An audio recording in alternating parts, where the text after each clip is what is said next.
porque a gente vê também movimentos como o que aconteceu muito rápido do início do ano para cá, que tudo voltou muito rápido, muito pelos adventos aí das empresas de tecnologia com a inteligência artificial. Exato. Mas voltou. Então, assim, o fundo andou muito rápido, o mercado lá fora andou muito rápido, e quem estava de fora perdeu. E só quem ganhou isso, quem estava investido, né?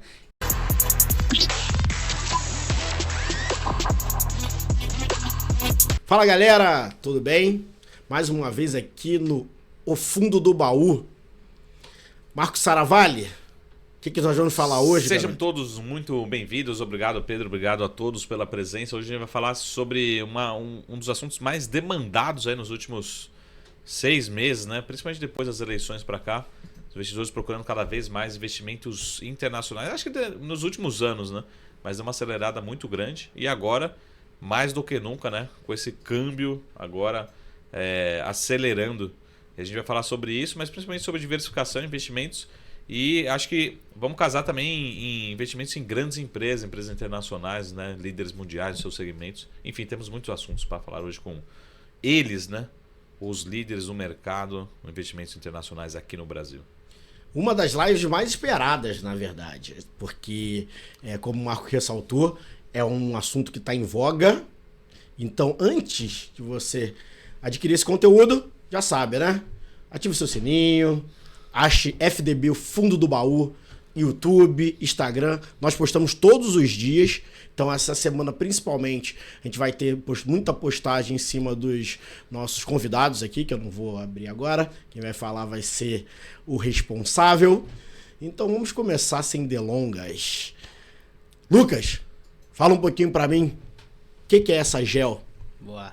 Primeiro, agradecer ao Marco, agradecer ao Pedro aí o convite. Eu acho que, como falaram, né, é um assunto que está voltando agora a ser muito falado, e a gente nunca deixou de falar disso aí ao longo desses 10 anos de GEL Capital, né? A gente sempre brinca que a GEL ela nasceu em um momento onde os juros no Brasil era alto, ninguém falava muito sobre investimentos internacionais. Passamos alguns bons momentos durante esses 10 anos, mas poucos foram eles, né? Que tanto se falou internacional. E a gente sempre estava ali fazendo isso, usando da nossa expertise para fazer Global Equities, né? Então a GEL Capital ela nasceu com esse intuito de ser a parceira do brasileiro, para o brasileiro conseguir levar o seu dinheiro para fora, né, investir internacionalmente, mas com uma equipe super qualificada perto dela, né, que a gente consegue sentar aqui, bater um papo, a gente consegue falar com os nossos clientes, com os nossos materiais em português. Isso para a gente é um diferencial muito grande para o investidor brasileiro, né? Então a GEL é uma gestora internacional de Global Equities pro brasileiro, né? Então acho que esse é o grande foco da GEL, né? Esse somos nós. E esse ponto, Lucas, foi um que eu anotei, porque eu trabalhei muito com a GEL, né, desde o começo, e eu senti, principalmente quando começou 2013, que a gente começava a ter uma flexibilidade para trabalhar internacionalmente. Você até falou da questão do ser em português a maioria das informações, isso foi excelente. E uma época você entendia mais ou menos o que era equity lá fora, mas não tinha toda a informação, todo o subsídio. Como foi isso ali para vocês ali nesse começo e depois ali de 2015 que aí começam a nascer vários fundos, enfim, como é que foi isso para vocês? A GEL, quando ela nasceu, a gente tinha a cabeça sempre foi ser a parceira do brasileiro, então a gente estaria aqui. É um time formado por brasileiros, só que, como você falou, não tinha muito acesso aqui. Então, uma grande preocupação que a gente tinha era a gente tem que ter um time muito forte que consiga trazer essa informação para o brasileiro. Então, o nosso time, a base do time, né, se você pegar lá os fundadores, quem chegou um pouco depois para formar o time de investimentos e gestão, tem uma experiência internacional, seja ela acadêmica, seja ela profissional, internacional. Isso para a gente foi muito importante. porque isso nos deu acesso às principais empresas do nosso portfólio lá fora, nos deu um conhecimento do mercado, né? Então o networking que era preciso para isso foi construído tanto lá pelos nossos gestores, quanto pelos analistas de investimentos que começaram ali, todos eles de grandes casas, como McKinsey, Lazard, faculdades como Wharton, Harvard. Então, isso pra gente trouxe, assim, a gente falou, a gente tem um time tão qualificado quanto qualquer outra gestora internacional para trazer essa informação para o brasileiro que, como você falou, era meio um lugar, parecia que era longe, ninguém sabia muito bem o que era. Medo tinha um medo dessa divisa, né, de romper essa divisa dos seus investimentos. Então a gente trouxe esse time super qualificado para mostrar, não, cara, é fácil. É uma coisa que você usa no seu dia a dia, né? Então, os aparelhos, as roupas, tênis, a maioria são feitos lá fora. E por que não você também não ter uma parte do seu investimento nisso, com pessoas que já conhecem muito bem e têm tanta informação quanto qualquer outra pessoa dentro do globo, né?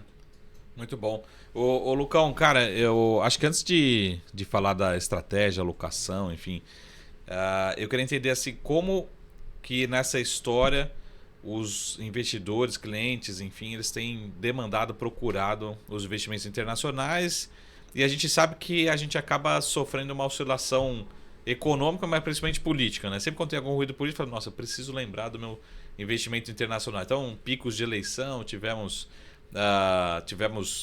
impeachment no caminho, enfim, tivemos muita história, né? Mas como é que hoje o brasileiro, contar um pouco da história de vocês também, mas hoje acho que o investidor que é assessorado, que enfim tem um serviço de assessoria, hoje ele já tem, acho que essa parcela já dentro do portfólio, né, de alocação, né? Mas isso com certeza 10 anos atrás era muito distante, né? Com certeza. E a gente sempre achou, assim, é uma pena, né? Você olhar para o internacional só quando tem um ruído político, alguma coisa. Porque deveria ser uma classe de ativos, cara, é super importante. Porque o Brasil, quando a gente fala em renda variável, ele só representa 1% das empresas listadas no mundo. A gente sabe que tem ótimas oportunidades aqui dentro, tem empresas boas para se comprar no Ibovespa, mas lá fora é um lugar gigante, é um oceano azul para você escolher empresas. Eu acho que para isso, para a gente, era muito importante, né? Então, não é só você ter, no momento que você lembra, ou que o dólar abaixa, ou que tem um ruído político, deveria ser estrutural dentro da carteira do cliente. Coisa que a gente começa a enxergar que começa a mudar agora. Só que há 10 anos atrás era muito restrito também, não vou dizer também, em parte não é só culpa do investidor, porque era muito restrito. Em 2013, o nosso primeiro fundo nem pôde ser sediado no Brasil, porque não tinha uma legislação que permitisse um fundo comprar 100% do seu patrimônio em empresas internacionais. Então, também é novo isso para o investidor. Só que quando a gente vai aqui um pouquinho para o lado, né, se a gente for ali para o Chile, ele já investe mais de 30% das suas carteiras de investimento fora do Chile, né? Então já está muito mais avançado do que o Brasil. Então é um lugar que a gente quer chegar também, de sair desse lugar de tem um ruído político, o dólar baixou, para não, é minha parcela de investimento no exterior. Talvez num momento igual esse, que o juros está alto, tem outros incentivos, até para renda fixa, talvez aqui a gente consegue manejar dentro, né? Tá bom, agora eu vou ter um pouquinho mais da minha exposição em renda fixa, mas nunca zerando essa parte, né, de renda variável internacional. Porque a gente vê também movimentos como o que aconteceu muito rápido do início do ano para cá, que tudo voltou muito rápido, muito pelos adventos aí das empresas de tecnologia com a inteligência artificial. Exato. Mas voltou. Então, assim, o fundo andou muito rápido, o mercado lá fora andou muito rápido, e quem estava de fora perdeu. E só quem ganhou isso, quem estava investido, né? E isso quando o investidor ele investe apenas por momento, né? Quando lembra que tem que investir, ele acaba não pegando. e o investidor que ele está ali tem estruturalmente essa parcela de investimentos, ele sempre está acompanhando esses movimentos, mesmo que em algum momento também o mercado caia, o que é normal em renda variável, seria até um momento de voltar a comprar, né? Que é quando tem um desconto que a gente fala, né?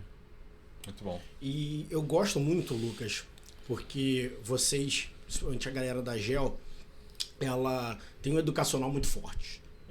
Eu acompanho essa questão principalmente de escritórios, de cliente final, vocês estão sempre próximos. E vocês também acho que pegaram um tempo que, além do internacional, mas outras coisas, o investidor, principalmente brasileiro, ele foi também aprendendo. Foi uma época, 2013 para cá, teve uma evolução muito grande nisso, né, na informação. E entrando nisso, acho que vocês sempre usaram a questão de...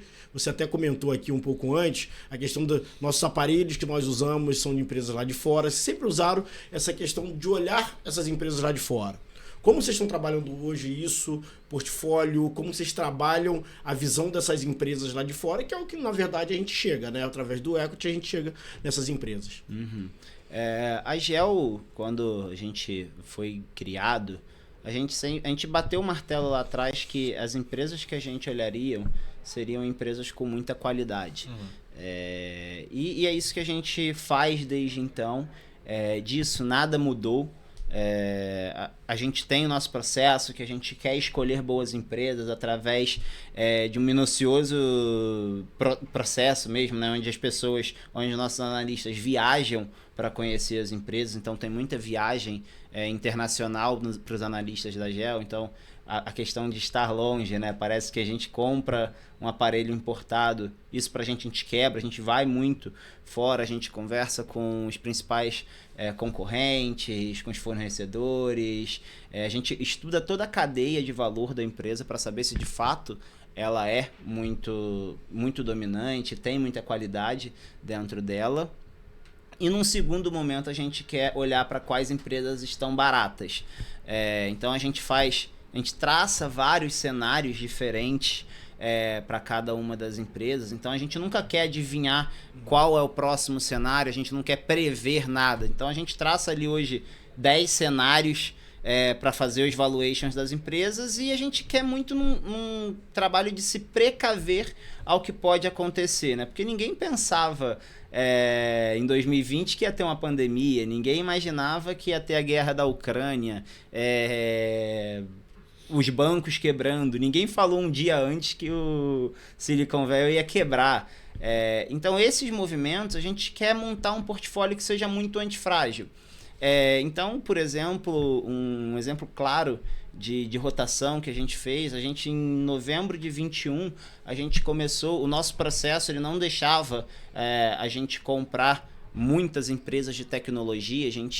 O nosso valuation falava que elas estavam caras. Tinha então, posição, mas era pequena. Mas era muito pequena. Se a gente pegar a Alphabet, por exemplo, em novembro de 21, a gente tinha ali na casa de 1%. Porque a gente achava que o processo não deixava a gente comprar. Hoje uma das nossas maiores posições, ali entre 6,5% e 7%.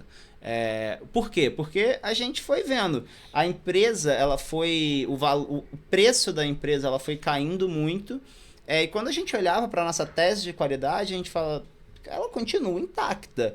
Ela continua fazendo vários anúncios, ela continua gerando caixa para a empresa. Então a gente olha e fala, isso aqui não é um defeito. A empresa não está com defeito. Ela está com desconto. E a gente começou a comprar bastante. Então a gente entrou ali nesse processo de aperto monetário com uma cara no portfólio com empresas um pouco mais de valor, uma Coca-Cola, Diageo, Constellation, que são empresas que têm essa cara, né, de Berkshire.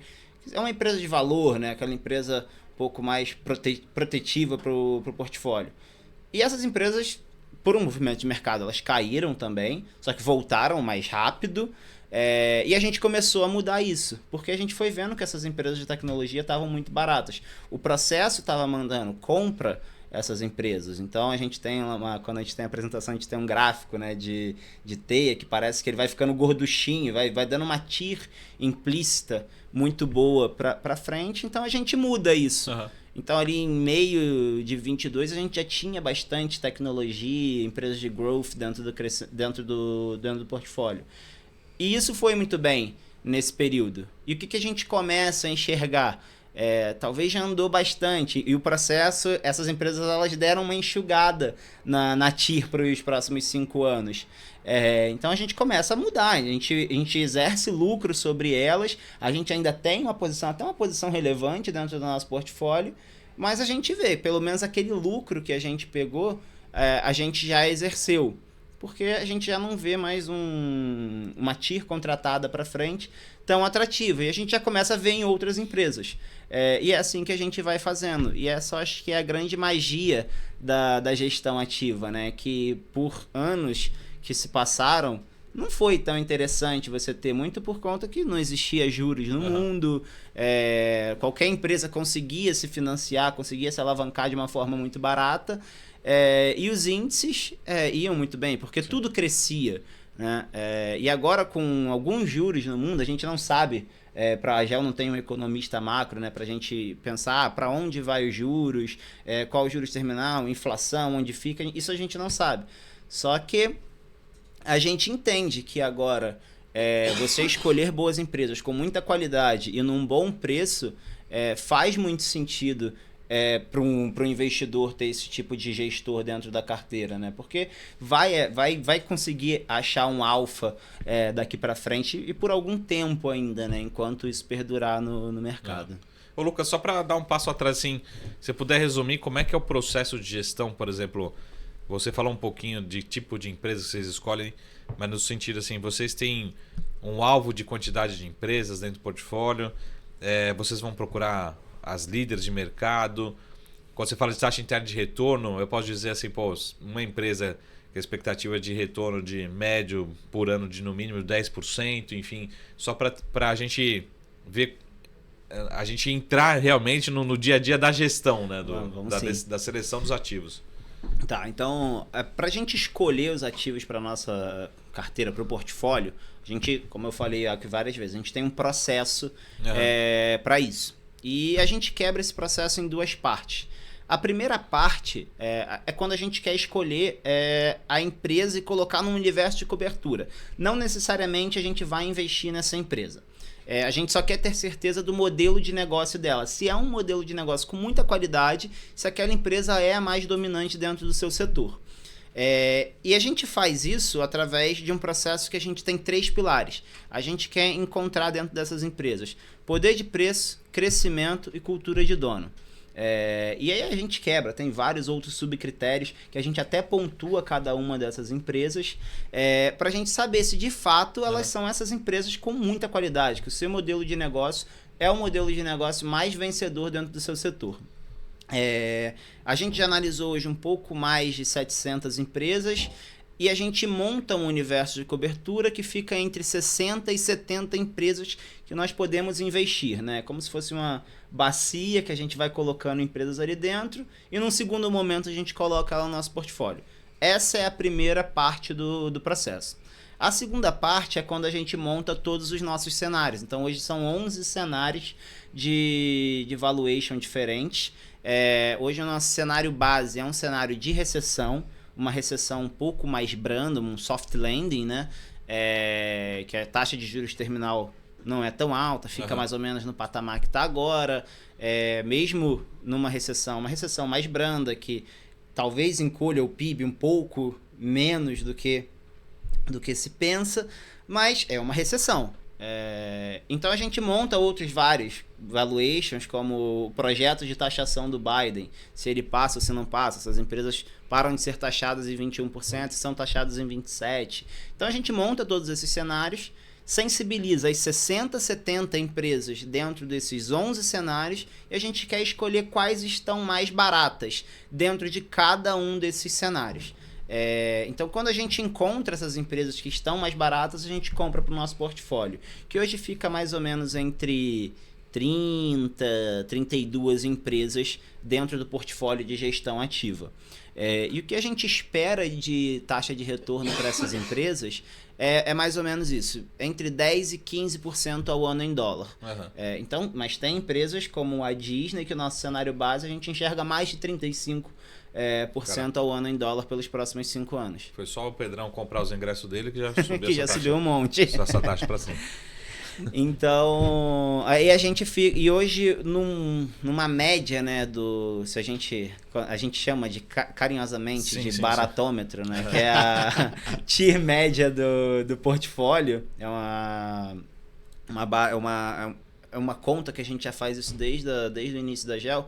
A gente enxerga 17% ao ano em dólar pelos próximos 5 anos para esse portfólio, no cenário base. Então, isso para a gente é muito. Quando eu falei que a gente tá... Apesar que agora nem tá tão...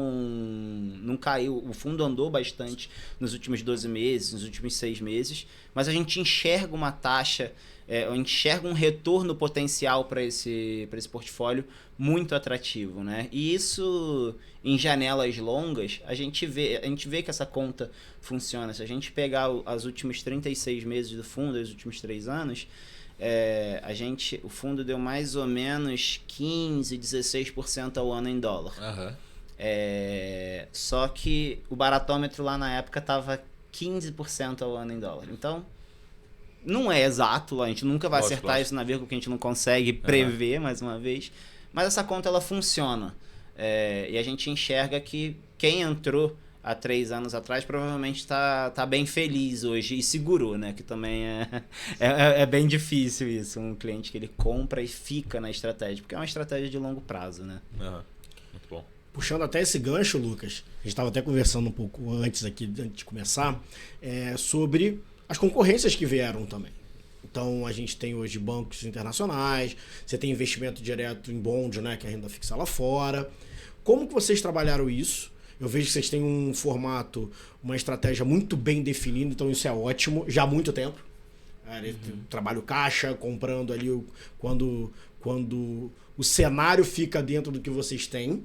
Isso é legal também, porque você não fica também dependente de qualquer cenário político louco. Se a empresa não tiver ali em ponto de entrada, não adianta. Você não vai fazer essa compra porque não precisa. Não necessita só porque o cenário político disse algo ou não.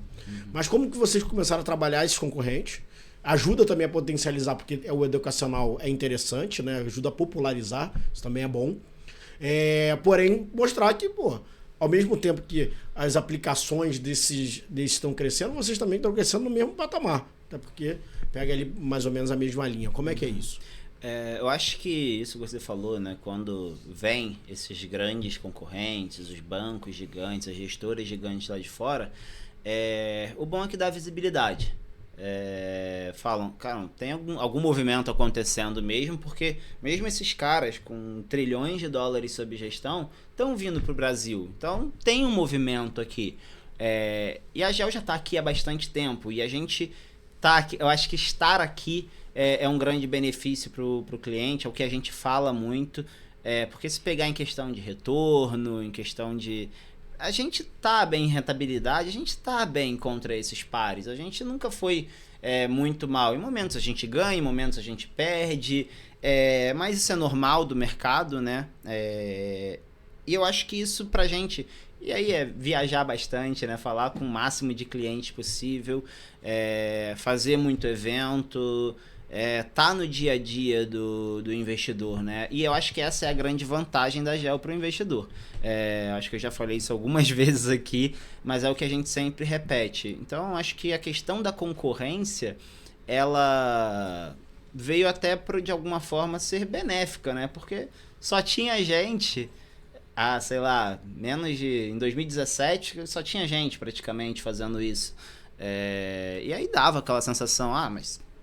Por que eles fazem isso? Será que é de fato bom? Será que não é só uma onda que já passa e isso acaba? E a gente vê que não, né? Isso de 2017 para cá, olha o quanto cresceu. A gente brinca que em todas as plataformas, se a gente desse uma giradinha no botãozinho do mouse, quase não ia, né? Hoje em dia tem bastante fundo para você procurar lá.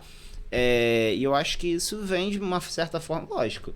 entram esses grandes tubarões, vai ter uma concorrência grande, mas eu acho que a gente está no dia a dia do investidor, eu acho que tem sanado bem isso, assim, a GEL ela tem sido cada vez mais referência no Brasil sobre Global Equities, então a gente sai nos principais canais de mídia, como na própria BMC, em outros grandes também, então as pessoas já usam a GEL como referência, isso tem sido bem importante para a gente também. Ô Lucão, só para voltar na questão do investidor, o quão um investidor ele é sensível ao câmbio particularmente, porque eu tenho a sensação como se fosse bolsa, por exemplo, quando a bolsa está a 150 mil pontos, todo mundo quer comprar, quando vai para 30, não aparece um comprador, né? Não falando das ações e nem da alocação, nem da performance do fundo em dólar, né? Mas o quão que é sensível, por exemplo, o câmbio ele vai subindo, a demanda vai aumentando, né? E o câmbio vai caindo, que deveria ser o inverso, né? Como é que fica essa sensibilidade do investidor procurando os fundos da GEL? A gente tem percebido isso agora, né? A gente tem o fundo em dólar e o em real. Sim. Então, as pessoas às vezes me perguntam, mas será que não é melhor investir no real? Porque o dólar está caindo. E esse estar caindo, não está caindo, ele caiu. Pode ser que caia um pouco mais. Mas será que também não é uma oportunidade? Exato. E as pessoas querendo demandar talvez o fundo mais em real. Agora, mas será que também pensando, aí é pensando como um ativo, e a GEL não pensa no dólar como um ativo. Mas será que agora também não está num desconto? Será que não é um bom momento de entrada? Exato. Mas eu acho que o grande pensamento da GEL que a gente quer transmitir para o investidor é não ter o dólar como um ativo, e sim como uma moeda. Porque o dólar é a moeda de reserva do mundo. Então, o nosso grande tema é estar comprado em boa empresa em moeda forte. Então, isso para a gente é importante. A sua reserva para daqui a 5, 10 anos em dólar.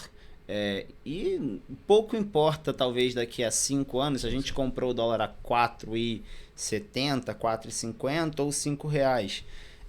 Porque talvez daqui a 5 eu vou estar querendo eu vou querer fazer uma viagem para Disney, para outro lugar, e eu posso usar esse dinheiro porque já estava em dólar. E é só eu fazer o câmbio agora e tudo bem, porque eu já me protegia há 5 anos atrás, e não querendo saber para onde ele vai, só sabendo que eu estou comprado em boa empresa e em moeda forte, né? Que também a gente acha até que é um bom modo de você se proteger da inflação, né? Porque a nossa inflação hoje no Brasil, a nossa cesta de inflação, ela já é muito dolarizada. Por conta disso, a gente compra iPhone, a gente compra Nike, a gente compra L'Oreal, Estée Lauder. Todas as empresas elas chegam aqui em dólar. Então você acaba pegando essa flutuação também. E são empresas causadoras de inflação, né? Elas repassam o preço dela muito no nosso mercado. E a gente acaba pagando o preço de ter um iPhone, de ter tudo isso que eu acabei de falar. E como você se protege de fato? Comprando essas empresas, as empresas que causam a inflação. Mas lógico que isso no longo prazo, né? Porque a gente acha que todo dólar ou real que você colocou hoje, ele tem que ter o mesmo poder daqui a 5, 10 anos, pelo menos. Então, eu acho que a melhor forma de fazer isso é estando alocado nessas empresas e numa moeda forte. Muito bom. E é bom você falar isso, Lucas, porque você falou um pouquinho sobre a questão de regulamentação, que a gente também vem acompanhando, principalmente alternativos, né? Começou o internacional como alternativo, aí depois agora já é uma classe internacional, mas tudo era um balaio de gato só. E em 2022 vocês lançaram a Previdência. Sim. Que pra mim, cara, nos outros episódios aqui eu sempre falei que pra mim fundo de investimentos tem que andar muito junto com o Prev. Por quê? Porque é a coisa que o cara pensa a longo prazo. Se te falar a verdade, assim, se você fala assim, Previdência, o cara já fala, pô, ele tem mais resiliência a longo prazo, até de ficar olhando. E imagina se você consegue, eu acho que esse fundo não é ainda, né, dolarizado de Previdência, não sei se ele é. 40% dele é. Então, ótimo, você consegue fazer essa Previdência dolarizada. Eu queria entender como a construção desse produto, se foi mais ou menos esse caminho, que pra mim é um puta caminho, assim. Cara, pra gente foi total isso, porque a gente era muito pouco a oferta de produtos internacionais para a Previdência no Brasil. Muito. Ainda é muito pouco, né? Alocar. A gente, acho que fora a gente tem mais 2 ou 3 fundos só. Vou falar aqui porque eles vão vir aqui, mas eu sei. É o que a gente usava sempre antes de ter vocês. Uhum. Então, é muito pouco. E essa a construção do fundo de previdência da GEL, ele é muito simples também. A gente compra 60% de CDI, que é real e juros aqui, e 40% dessa estratégia que eu acabei de explicar, que é o Global Equities. E ele faz um blend muito interessante quando principalmente a gente compara com os fundos de multimercado no Brasil, porque ele é um multimercado, né? Multimercado um pouco diferente, porque não tem tudo que o multimercado tem, mas a gente fez um gráfico até de dispersão de risco-retorno desse fundo contra toda a indústria de multimercado de previdência do Brasil. E ele tem uma volatilidade e um retorno muito parecido com todos esses. Então ele está andando junto ali no longo prazo. Só que quando a gente olha a diferença desse fundo é a correlação que eles têm entre si. Porque a correlação dele é zero com aquele IFHA, né, que é o índice de multimercado. E todos os outros fundos, a correlação é 1. São muito correlacionados entre si. Então, usar esse fundo para não diversificar retorno e sim diversificar risco, para a gente é sensacional, porque ele tem um risco totalmente diferente de todos os outros multimercados do Brasil. Isso para a gente tem um impacto grande na visão de alocador, né? Porque diversificar retorno é fácil. Agora, diversificar esse risco é bem complicado quando a gente pensa nesse mercado no Brasil, né? E ele vem para isso, assim, acho que é uma ótima forma de usar esse produto na carteira do cliente. E o objetivo do fundo, ele é muito mais assim, me corrija se eu estiver errado, mas muito mais um total return do que querer bater um CDI mais câmbio, CDI. O objetivo é entregar retorno, assim, constante e nominal em dólar no longo prazo. Tanto a nossa estratégia previdência quanto a estratégia ações puras, porque a gente sempre pensou na GEL que a gente queria entregar 10% ao ano em dólar em janelas de 5 anos. Tá. Esse mandato vem sendo cumprido, tá ali na casa de 12, 13. E a gente enxerga para frente muito mais. Então é totalmente total return. Tanto que o nosso benchmark é CPI mais 2,5. Legal. Então a nossa cabeça é ter um retorno pro cliente que ele consiga bater a inflação e mais um pouco no longo prazo. Muito bom. Voltando um pouquinho para essa história, Lucas, vou falar um pouquinho ali do Oliver, da galera ali que montou todo esse time, até para vi que muitos passaram pela Red Grifo, que é uma puta escola, né? Enfim, e falar um pouquinho dessa construção da GEL para essa bagagem. Acho que o pessoal em casa é bom ver essa bagagem, é sempre interessante, que é quem você está botando dinheiro no final de tudo, né? Com certeza. Eu acho que tem uma coisa muito interessante até na construção do time, foi sensacional, né? Porque a gente sempre prezou muito por essa questão de ter uma experiência internacional desse time mais sênior, principalmente. O Oliver, o Daniel, o Arthur, o André, que são os 4 cogestores do fundo, todos eles têm uma experiência internacional, aí, seja ela acadêmica ou profissional. Mas uma coisa que é muito interessante para o investidor também, hoje a gente tem 800 milhões sob gestão. Só que 20% disso é nosso.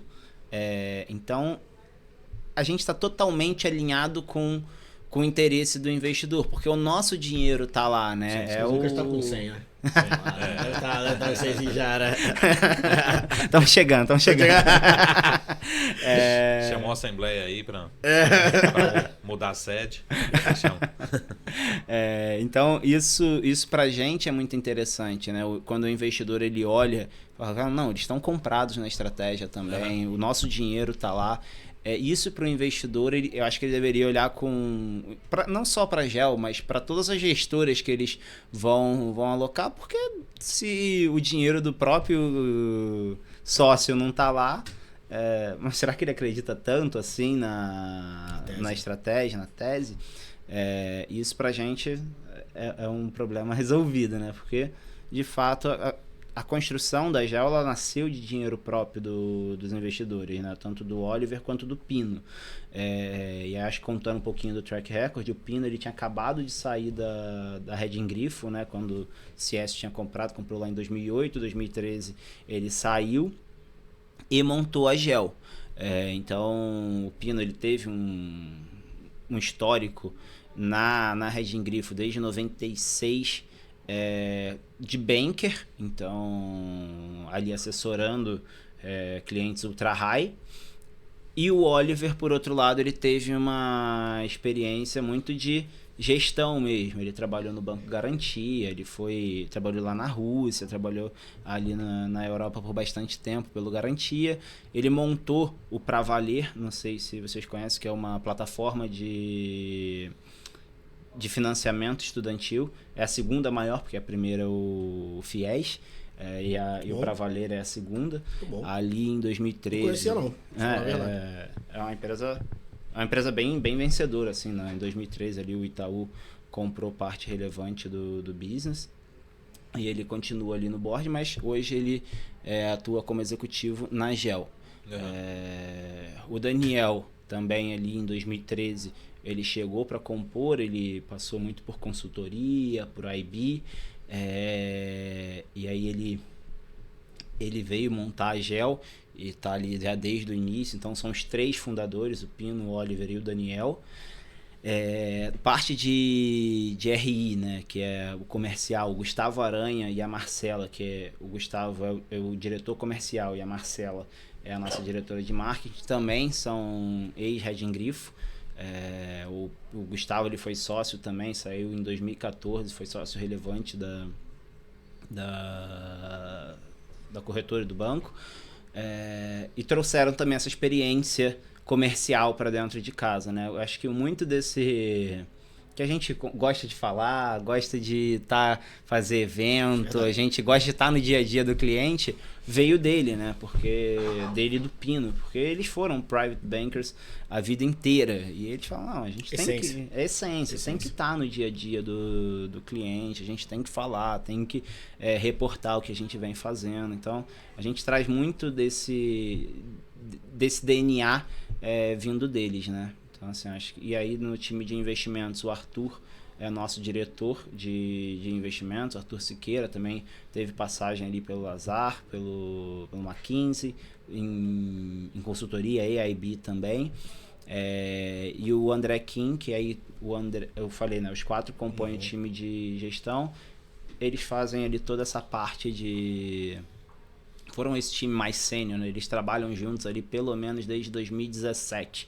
Então é um time que vem rodando há bastante tempo. Vai para 6 anos aí de todos juntos, né? Vai para 6 anos de todos juntos, já dá para se conhecer bastante, né? Então, acho que são as big areas assim da Gel, e a construção foi mais ou menos em cima disso. Muita experiência internacional, experiência aí para o comercial, experiência no Brasil, né? Com o nosso cliente. Eu acho que temos um time forte, hoje somos 27 pessoas, então um time grande, né? Só no comercial tem 7 pessoas, 13 no time de investimentos, e aí o restante é operacional do nosso dia a dia. Muito bom. A gente não pode sair daqui sem não falar de alocação, né? Eu sei que a alocação de vocês é super transparente, né? A gente tem acesso às apresentações. Mas acho que um tema como você falou lá no comecinho, né? O tema de 2023 é o inteligência artificial, né? Como vocês têm visto, como vocês têm aproveitado, de novo aqui super à vontade, se quiser citar nomes ou não, né? Mas você já falou do próprio Google, né? Da Alphabet. Como vocês têm trabalhado esse tema dentro da Gel, em termos de alocação? Vocês veem que deve continuar trazendo valor para as empresas listadas, né? No sentido de trazer mais receita, mais margem, até uma discussão que eu estava vendo recentemente sobre AI, né? Você vê que assim, as empresas são negociadas a múltiplos mais altos em média, mas todas elas estão com apresentando aumento de receita, aumento de margem, aumento de ROIC, aumento de ROI, Você fala, pô, tem fundamento que justifica, né, esses múltiplos, né? Enfim, que acho que é um grande tema aqui, que a gente talvez discuta aqui como uma derivada aqui no Brasil, né? A gente acaba recebendo tudo importado, né? Mas a fonte é... Não só Estados Unidos, mas principalmente Estados Unidos é a fonte da inteligência artificial, né? Uma coisa que a gente tem visto é que a inteligência artificial ela vai impactar todas as áreas, principalmente em produtividade. Né? Então, já tem alguns estudos que falam sobre um aumento de produtividade, vai ficar aí na casa dos seus 3% de crescimento ao ano. Então, isso é muito pelo advento da inteligência artificial. E a gente já vê algumas empresas que elas têm uma fonte de receita, elas conseguem receitar mais por conta da inteligência artificial. Por exemplo, a Microsoft é um exemplo claro disso, né? Porque ela coloca lá a inteligência artificial dentro do pacote Office, melhora e as pessoas vão ter que pagar um pouco mais para ter o pacote Office com a inteligência artificial. Então, ela se beneficia disso diretamente. Então, a gente consegue enxergar bem essas quebras dentro de várias empresas do portfólio. Microsoft, acho que é um exemplo claríssimo disso. Google também, acho que a NVIDIA, a gente não tem, tá? Mas a gente nem tem no nosso universo de cobertura, mas claramente ela se beneficiou muito disso, né? Sim. Então, a gente tem várias dessas, mas de portfólio, de alocação, a gente começou a alocar em empresas um pouco mais de tecnologia e growth lá no meio de 2022. A gente chegou a ter ali 18% do portfólio alocados nisso. Subiu bastante, foi até ali mais ou menos uns 25% do portfólio. Mas aí passivamente, né, a gente já estava full invested nessas empresas, e agora a gente começa a ver que aquele processo, a segunda parte do processo, ela começa a dar uma enxugada, né? O processo começa a dizer que essas empresas estão um pouco caras dentro dos nossos modelos. Então a gente exerce esse lucro e volta hoje aí para casa dos 17%, 18% de exposição nessas empresas. Aí são empresas como Alphabet, Microsoft, todas essas. E aí a gente exerce esse lucro e a gente vem encontrando outras empresas que não necessariamente são desse ramo, que estão muito baratas também, né? A gente ainda acha que tem deslocamento de preço daqui para frente. E aí são algumas empresas mais de valor. Por exemplo, uma Waste Management, falhou aqui a mente. Uma Waste Management, uma Thermo Fisher, alguma dessas outras empresas que são... não necessariamente tem uma ligação direta com inteligência artificial. Você tem que, a AI ela meio que funciona como uma cauda longa, né? Ela não tem ligação direta, mas daqui a pouco vai afetando. Você entra pelo exemplo, atendimento. Atendimento de empresas começa a ficar muito impactado pela AI. Isso realmente atendimento é um ponto muito forte de relacionamento com o cliente para você poder fazer receita. Em alguns outros segmentos também, como a logística das empresas, saber a demanda, tentar prever a demanda, tentar controlar o estoque. A inteligência artificial, em algum momento, vai impactar nisso e vai trazer um aumento de produtividade muito grande para essas empresas. A gente só não sabe quando ainda, porque é algo muito novo também, né? Vem se falando disso em 6 meses, 8 meses. Mais forte, né? Mais forte, porque a inteligência artificial existe já há bastante tempo. Mas que a gente vem vendo impacto de fato na economia, acho que tem pouco tempo ainda. Tem bastante coisa para acontecer, com certeza, né? E puxando o gancho, tirando a AI, claro que foi esse que deu um upside aí. O que vocês olham mais hoje como influência até para essas techs subirem, se foi só AI mesmo, ou mais alguns outros pontos ali? O que vocês veem de influência hoje aí forte? Hoje eu acho que é mais isso mesmo, mas por exemplo para alguns single names como Google, a gente não enxerga só isso como potencial de crescimento. A gente acha que está muito descontado a questão dos anúncios para o Google. A gente acha que ainda tem uma TIR contratada para frente muito grande. Então, para algumas empresas, sim. Subiu muito com AI. E aí a gente fala, olha, acho que essas aqui a gente já pode começar de fato a diminuir a exposição, porque já andou bastante, a gente não sabe mais para onde vai, o processo está mandando sair, vamos sair. Mas em Google a gente enxerga outras fontes de crescimento ainda para a empresa, a não ser inteligência artificial. Mas eu acho que o grande... porque se a gente viu um estudo... porque o S&P tem um pouco mais de 500 empresas, mas sim. Se fosse 500 certinho cravados e tivesse tirado as 7 grandes que foram por causa da... O S&P teria andado de lado no ano. Teria parado. Teria parado. Não teria nem subido, talvez. Teria andado bem de lado, assim mesmo, coisa de 1% no ano. Só que como tem essas 7 grandes que ali compõem mais ou menos 25%, 30% do S&P... Ele andou isso tudo, então... Aquele Pareto básico, né? As 7 levaram tudo. E o engraçado é que a gente tinha algumas dessas empresas, não tinha as 7, mas o nosso fundo andou bem mais do que o S&P. Então, fora isso também, tem outras coisas baratas no mercado, que aí é a grande vantagem de ter um gestor ativo, né? Porque a gente conseguiu olhar para todas essas outras empresas também, que aí a gente conseguiu gerar um alfa até considerável aí nos últimos 12 meses sobre o S&P. Ótimo. Muito bom. Eu fiquei curioso no caso da Disney, né? Que você falou, pô, você falou, é um dos ativos aí que vocês veem maior potencial, né? Se você puder, só para apresentar para o pessoal aqui, que é o case da Disney, a gente conhece, lógico, todo mundo sabe o que é Disney. Mas, por exemplo, a gente teve o streaming entrando recentemente assim, de uma história mais recente, enfim. Por que você acha que o mercado ainda não... Vocês ainda veem ainda tanto upside, ou o mercado ainda não precificou tanto assim todo o seu potencial da Disney? Então, eu acho que o que a gente vê de upside ali dentro é que hoje Disney está tradando ao mesmo preço de 5 anos atrás. Então isso pra gente não faz o menor sentido, porque a Disney de 5 anos atrás é uma Disney totalmente diferente. Ela comprou, como o próprio Marco falou, entrou ali o streaming, que também é uma ferramenta que talvez esteja segurando um pouco esse crescimento.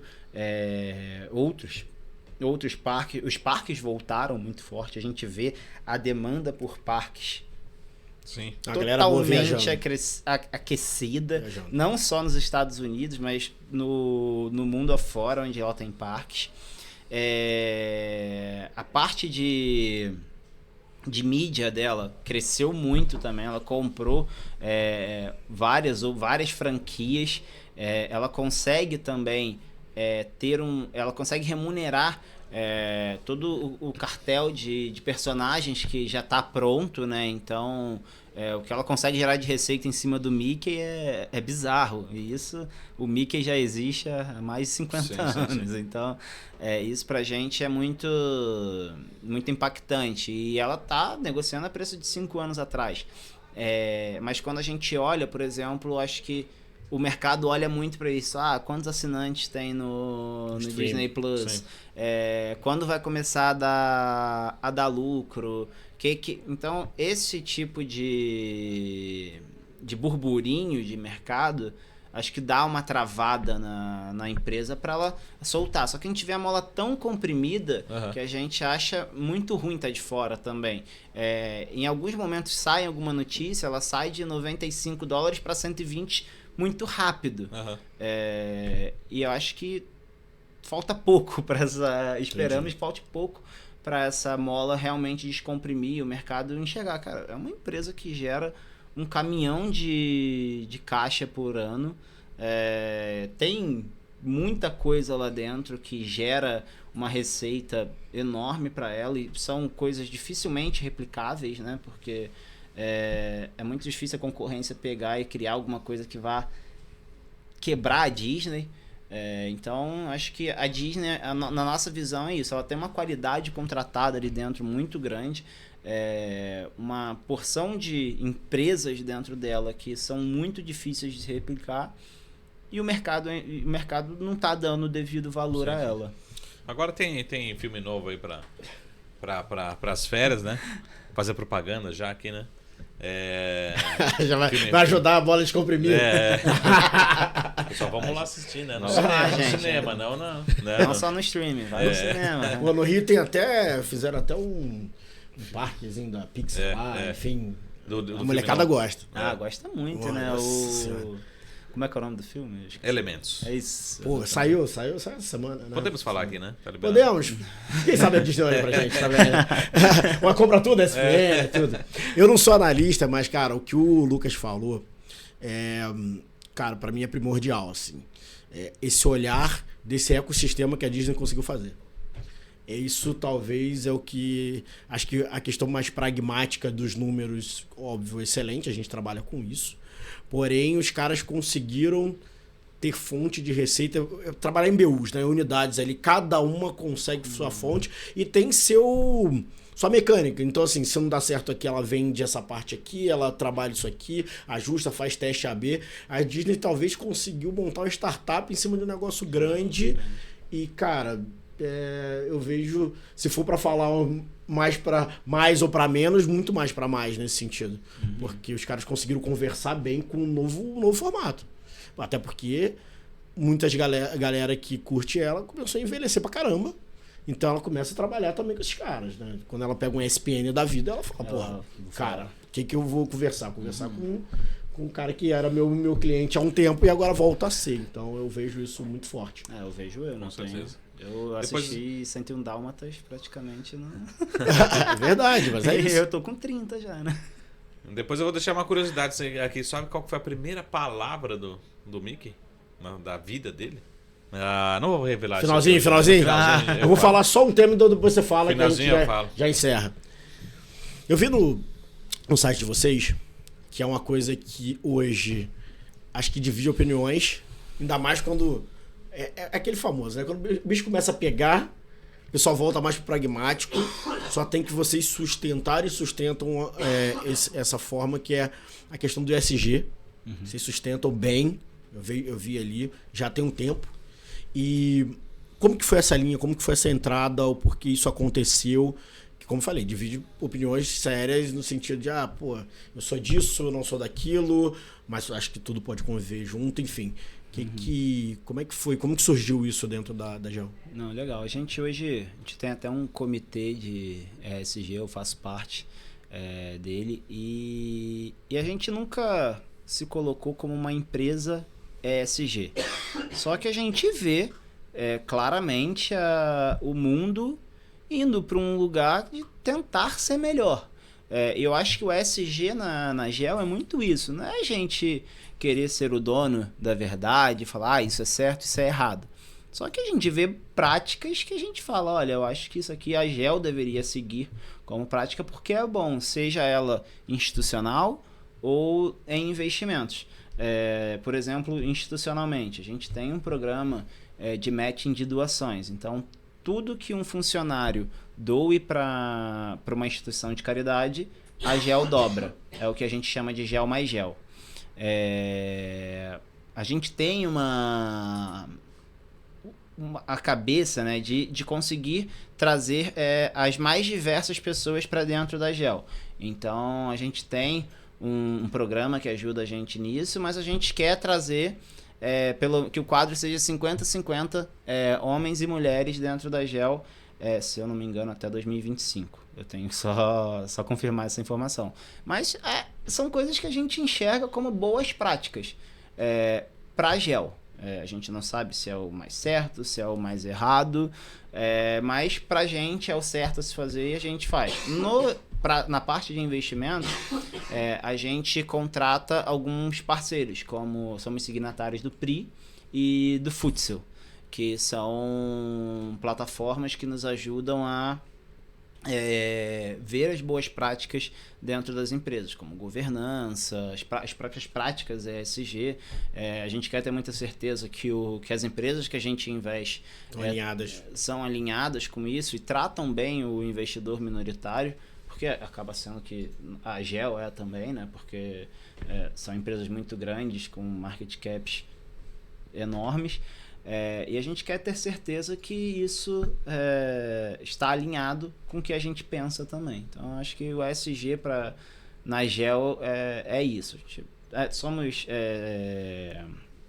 Nós somos uma empresa B, então a gente fez esse processo, né, já bastante, durou, acho que, se não me engano, 1 ano e meio, 2 anos. A gente passa por uma série de provas que a gente vai respondendo e vai fazendo o sistema B, então ele nos certifica que somos uma empresa alinhada com o bem-estar do funcionário, do meio ambiente, da sociedade no geral. Muito bom. Lembrem gelcapital.com.br para quem quiser mais informações. É isso aí, né? Depois deixa seu e-mail também. É esse? lucas.dias lucas.dias@gelcapital.com.br. E eu fiquei devendo as últimas. Eu tô curioso com o Mickey. Então, tem alguma sugestão? Querem arriscar, não? Hey, it's me. It's me. Não, palavra. A primeira palavra dele, do Mickey, foi hot dog. Boa essa, né? Ele era um vendedor de hot dog. Mickey? Porque tem um filme que ele não fala nada, um dos primeiros filmes. Quando ele começou a falar, a primeira palavra dele foi hot dog. É isso aí. Você não vai esquecer nunca. Né? Já fazendo publi desde o começo, né? Hot dog já via alguém, já fazia uma publi, hot dog. Já vendendo alguma coisa já. Luquinha, você deixou o e-mail, mas também na rede a Gel tá direto, né? Sim, Gel Capital no Instagram. A gente tem um podcast também no Spotify, Invista no Mundo Todo. Então, nos acompanhem lá também. A gente lança mensalmente algum podcast sobre algum tema que a gente escolheu falar naquele mês. Então, é bem legal também. E espero receber vocês lá. Com certeza. Marcos Saravalli contando como o Mickey falou hot dog. Será isso? Tem mais curiosidade sobre. Eu tenho uma última curiosidade, mas não vou falar essa não. Fala sim. O nome do prédio da Pixar. Sabe como é que é? Steve Jobs. Essa é curiosa, hein? Steve Jobs Building é o nome do prédio da Pixar. Sabe tudo. Sabe tudo. É um homem. É uma cultura que não acaba mais. Isso chama-se criança. Na verdade, isso chama-se acionista chato, né? Tem que ir lá. Como é que é o nome do prédio? Dois filhos. Chama-se 2 filhos. 2 filhos. E acionista também. E cotista também. Acionista, cotista, pai. Galera, obrigado pela atenção. Mais uma vez, busque lá Fundo do Baú, a Gel, Instagram, Spotify. A Gel tem um belo podcast, Invista no Mundo Todo. Isso aí é bom, hein? Gostei desse nome. Impacta, né? Foi você que deu o nome? Eu acho que não. Até a próxima. Tchau. Tchau.